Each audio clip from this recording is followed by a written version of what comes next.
Conservative new media viewers, it appears as though the forces of Libyan leader Colonel Muammar Gaddafi are again on the attack. And this time, according to reports, the target is the Libyan rebel stronghold city of Benghazi.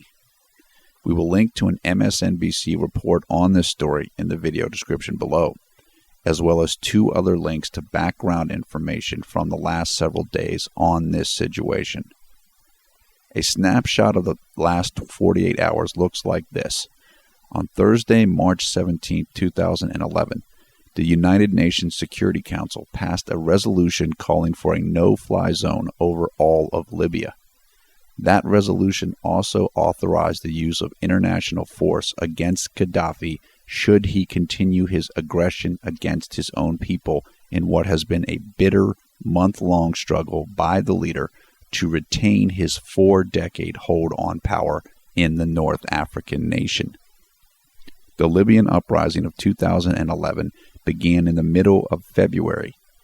That movement echoed similar protest movements that have been taking place throughout the Arab and wider world, including in Tunisia, Egypt, Bahrain, Iran, Yemen, Saudi Arabia, and beyond.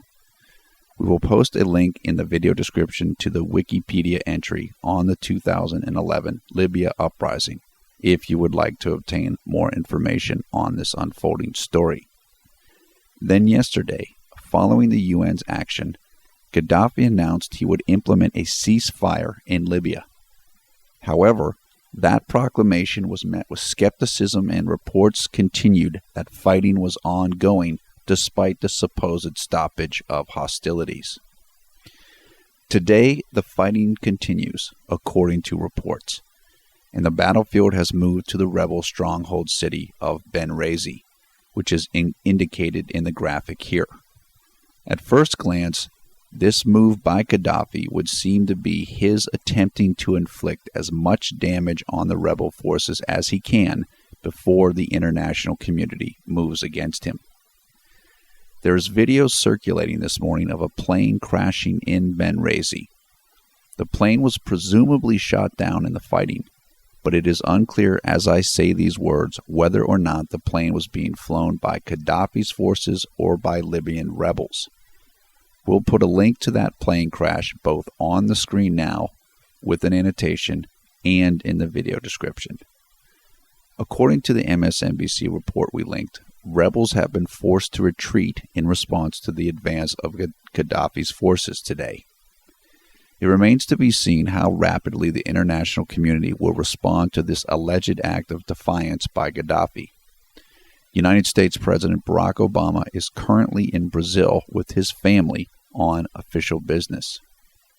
Mustafa Abdel Jalil, the leader of the rebel organization the National Libyan Council, was direct in his call for immediate international military assistance. He said, quote, "Today in Benghazi, there will be a catastrophe if the international community does not implement the resolutions of the UN Security Council. We appeal to the international community, to all the free world, to stop this tyranny from exterminating civilians." Unquote. Reporting for Conservative New Media, this is Paul F. Villarreal.